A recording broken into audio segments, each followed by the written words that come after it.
Hello movie lover, कैसे हैं आप सब। तो दोस्तों, आज की मूवी बहुत ही इंटरेस्टिंग होने वाली है। चैनल पर नए हैं तो सब्सक्राइब कर लीजिएगा ऐसी ही धमाकेदार मूवी देखने के लिए। कहानी शुरू करते हैं। तो मूवी की शुरुआत में हमें सामी नाम के एक बहुत बड़े गुंडे को दिखाया जाता है, जिसने ड्रग्स बेच कर अपना खुद का एक साम्राज्य खड़ा कर लिया था और अब उसके पास ड्रग्स को बनाने की जगह कम पड़ रही थी। तब उसे पता चलता है कि रुद्रपुर नाम के गांव में अच्छी खेती है और वो वहाँ पर अच्छे से गांजा उगा सकता है और ड्रग्स का काम भी कर सकता है। ये सुनकर उस गाँव को हथियाने के लिए सामी अपने खास आदमी वर्धा को अपने पास बुलाता है और कहता है कि मुझे किसी भी कीमत में पूरा रुद्रपुर गाँव हथियाना है। जिसके कहने पर वर्धा रुद्रपुर गाँव जाकर पूरे गांव को हथिया लेता है और फिर वो पूरा गांव सामी के नाम करा देता है। इसके बाद सीन साल 2002 हैदराबाद में शिफ्ट होता है और हमें मूर्ति नाम के आदमी को दिखाया जाता है, जो एक बहुत बड़े ऑर्फनेज का ऑनर था और वो पैसों की वजह से काफी टेंशन में चल रहा होता है। असल में ऑर्फनेज को डोनेट करने वाले सभी लोगों ने उन्हें पैसे देने बंद कर दिए थे, इसलिए मूर्ति उन सभी लोगों को कॉल करके पैसे मांगने लगता है, लेकिन सभी लोग उसे पैसे देने से साफ इनकार कर देते हैं। वहीं दूसरी तरफ हमें उसी ऑर्फनेज में रहने वाले राम नाम के बच्चे को दिखाया जाता है, जो अपने दोस्तों के पास बैठकर उन्हें कह रहा था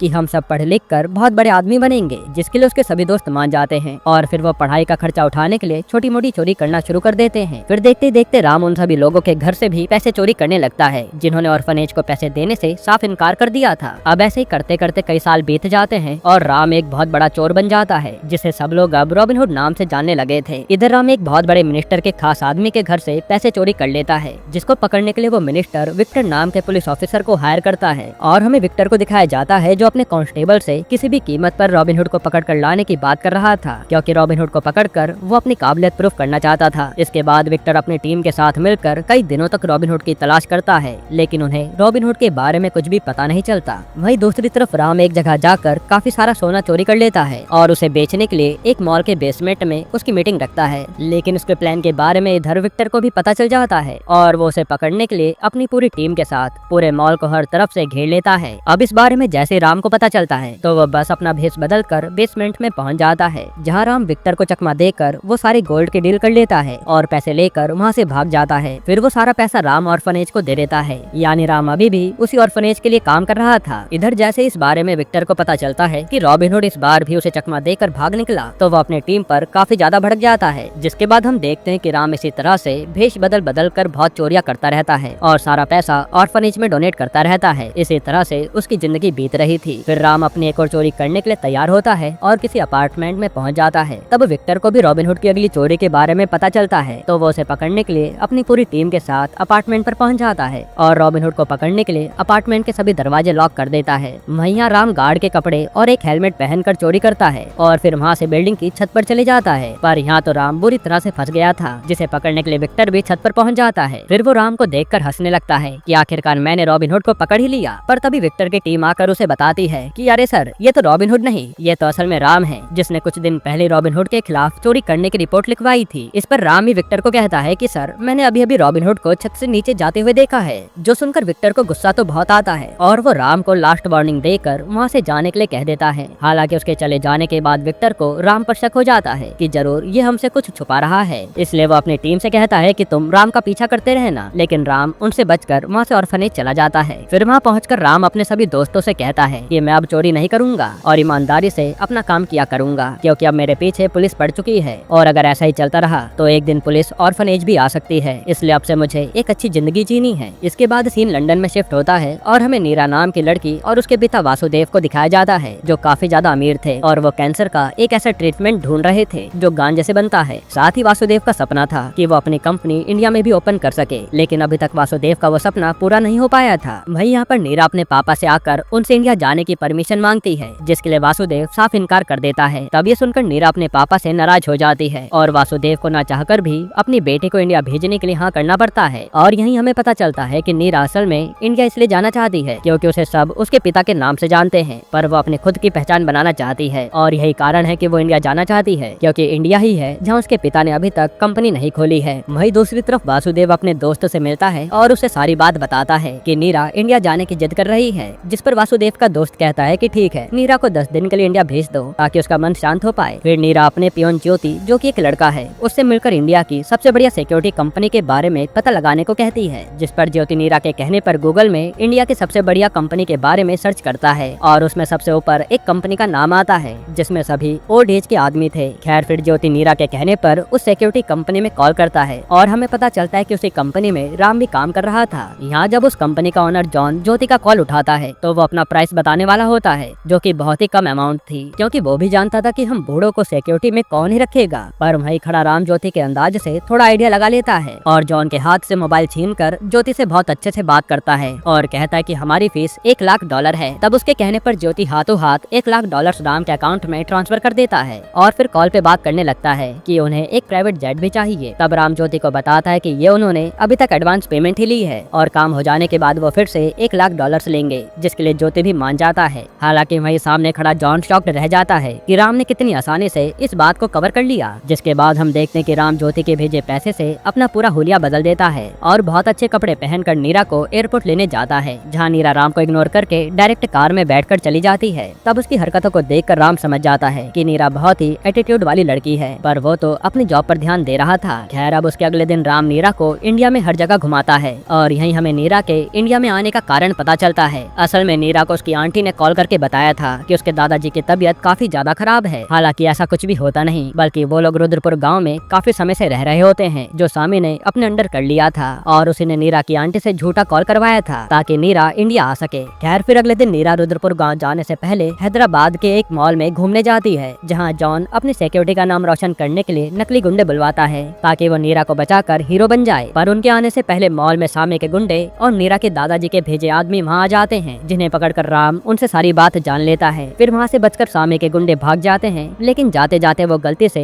दूसरी लड़की को किडनैप कर लेते हैं, जिनके पीछे पीछे नीरा के दादाजी के भेजे आदमी भी चल देते हैं। पर तभी सामी के आदमी को पता चलता है कि उनका कोई पीछा कर रहा है, इसलिए वो उन लोगों को मार कर वहाँ से चले जाते हैं। अब उसके अगले दिन नीरा, राम और जॉन रुद्रपुर गाँव पहुँच जाते हैं। तब सभी गाँव वाले मिलकर नीरा को गाँव से भाग जाने के लिए कह रहे थे, जिस पर नीरा सबसे पूछती है कि आखिर इस गाँव में इतना डर का माहौल क्यों है। पर तभी वहाँ वर्धा अपने आदमियों के साथ पहुँच जाता है और नीरा को बताने लगता है कि हमने तुम्हें बुलाने के लिए एक चाल चली थी ताकि तुम यहाँ गाँव में आ जाओ, और अब तुम यहाँ से तब तक नहीं जा पाओगी जब तक सामी खुद आकर तुमसे नहीं मिल लेता। जो सुनकर नीरा हैरान हो जाती है। इसके बाद नीरा अपने दादाजी से मिलती है और उसे देखकर नीरा के दादाजी भी यही कहते हैं कि तुम यहाँ से चली जाओ और यहाँ आकर तुमने बहुत बड़ी गलती कर दी। जो सुनकर नीरा डर जाती है और फिर नीरा राम और जॉन के साथ रुद्रपुर गाँव से भागने लगती है। तब इस बारे में वर्धा को पता चल जाता है और वो अपने आदमियों को भेजकर नीरा को गाँव में रोकने के लिए कहता है। फिर वहाँ राम और वर्धा के भेजे सभी आदमियों के बीच में भयंकर लड़ाई होती है और राम फिर गुस्से में भागने की बजाय सीधा वर्धा के पास जाने लगता है। यहाँ उसको जाता देख नीरा राम से पूछती है कि आखिर वो मौत के मुंह में क्यों जा रहा है। तब राम उसे कहता है कि वो अब पूरा गांव बचा कर रहेगा,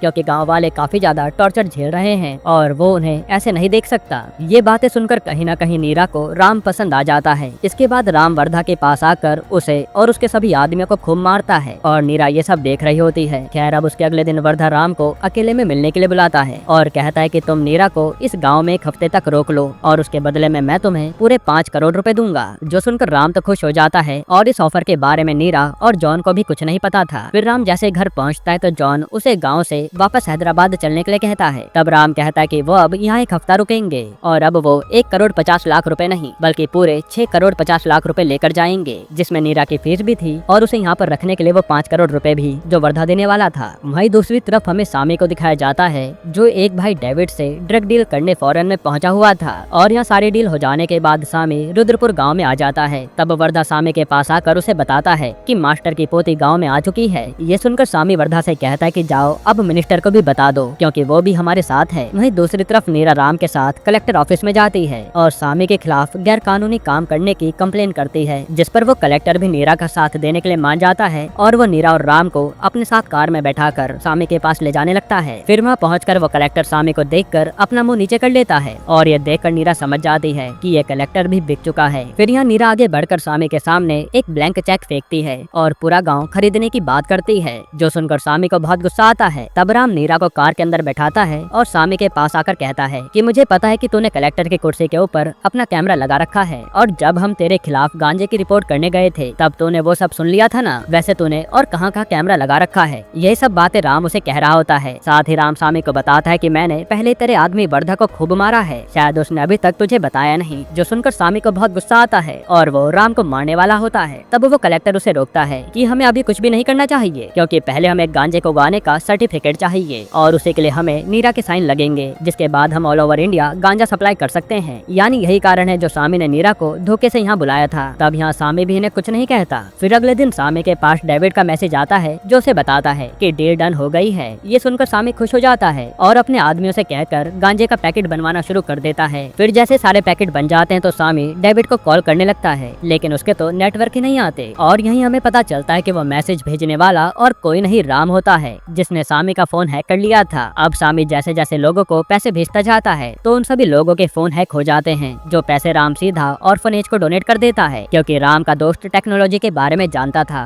और चोरी करना तो राम का बाएं हाथ का खेल था। फिर इसके बारे में जब सामी को पता चलता है कि उसका सारा पैसा एक ऑर्फनेज को डोनेट हो गया है, तब सामी अपने आदमियों को ऑर्फनेज भेज देता है, जिसके बारे में राम को भी पता चल जाता है। तब राम जल्दी से अपने दोस्त को कॉल करके सामी के फोन पर ऑर्फनेज के ऑनर में उसकी फोटो लगाने को कहता है, ताकि अगर कोई भी आँच आए तो राम पर आए और बाकी किसी को कुछ भी ना हो। तब यह राम की फोटो देखकर सामी शॉक्ड हो जाता है और फिर वो राम और नीरा के दादाजी को किडनैप कर लेता है। फिर हम देखते हैं कि सामी के आदमी राम को बहुत सारा गांजा खिलाते हैं और मारने लगते हैं और यहीं हमें नीरा के दादाजी और राम का रिश्ता पता चलता है। असल में एक बार नीरा के दादाजी ने राम को चोरी करते हुए देखा था, जो कि एक अनाथ था। तब उन्होंने खुद राम को ऑर्फनेज भेजा था और हर महीने उसके लिए पैसे भेजा करते थे ताकि उसकी जिंदगी संवर जाए। फिर कुछ दिन बाद नीरा के दादाजी राम को अडॉप्ट करने के लिए ऑर्फनेज भी गए थे, लेकिन राम ने ऑर्फनेज पर अपने दोस्तों के साथ रहने का डिसाइड कर लिया था, इसलिए उसने उस समय उनके साथ जाने से इनकार कर दिया था। जिसके बाद नीरा के दादाजी रुद्रपुर गाँव चले गए और हर साल राम के लिए पैसे भेजते रहते थे। फिर एक दिन नीरा के दादाजी ने राम के लिए पैसे भेजना बंद कर दिया था और हमें वही साल 2002 का सीन दिखाया जाता है, जहाँ नीरा के दादाजी ऑर्फनेज को पैसे इसलिए भेज नहीं पाए थे क्योंकि सामी ने पूरे गांव पर कब्जा कर लिया था।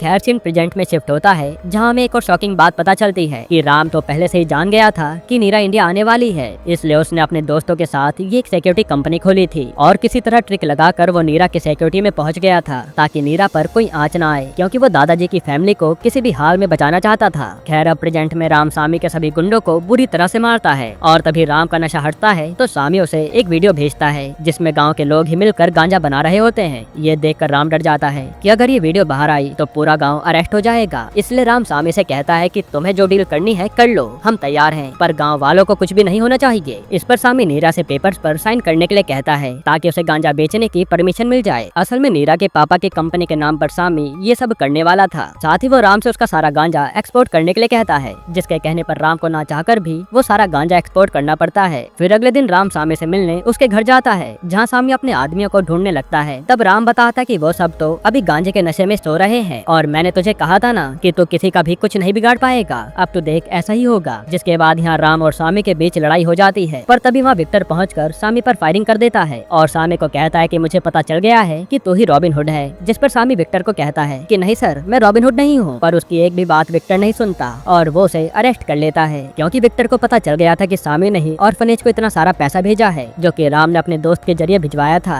और उसी ने सामी के फिंगरप्रिंट भी हैक करके विक्टर को बिल्कुल यकीन दिलवा दिया था कि इन सब के पीछे सामी ही है। जिसके बाद विक्टर राम से पूछता है कि तू यहाँ क्या कर रहा है, तो राम विक्टर को बताता है कि सर मैं भी इसी को पकड़ने आया था। जिसके बाद विक्टर सामी को जेल में डाल देता है और सामी से मिलने वहाँ पर मिनिस्टर आता है। हालांकि सामी की ऐसी हालत देखकर मिनिस्टर वहाँ से चुपचाप लौट जाता है, क्योंकि उसे भी किसी पंगे में नहीं पड़ना था। तभी सामी को उसके पीछे से आवाज आती है कि रॉबिन हुड ने मेरे साथ भी अच्छा नहीं किया है और मैं उसे जान से मार कर रहूंगा। यही हमें पता चलता है कि रॉबिन हुड ने डेविड भाई का अकाउंट भी हैक कर लिया था और सारा पैसा ऑर्फनेज के नाम कर दिया था। जिसके बाद सीन फ्लैशबैक में शिफ्ट होता है, जहां हम देखते हैं कि ऑर्फनेज का ऑनर मूर्ति राम और एक लड़के को एक चोर की कहानी सुना रहा होता है और यहाँ दूसरा लड़का और कोई नहीं बल्कि डेविड होता है। यानी राम और डेविड बचपन में एक दूसरे के दोस्त थे और ऑर्फनेज में साथ रहा करते थे। इसी सस्पेंस के साथ ये मूवी यहीं पर खत्म होती है। हाँ तो दोस्तों, आज की ये वीडियो आपको कैसी लगी? अच्छी लगी हो तो एक लाइक कर देना, चैनल को सब्सक्राइब कर लेना और अपने दोस्तों के साथ शेयर जरूर करना। मिलते हैं नेक्स्ट वीडियो में।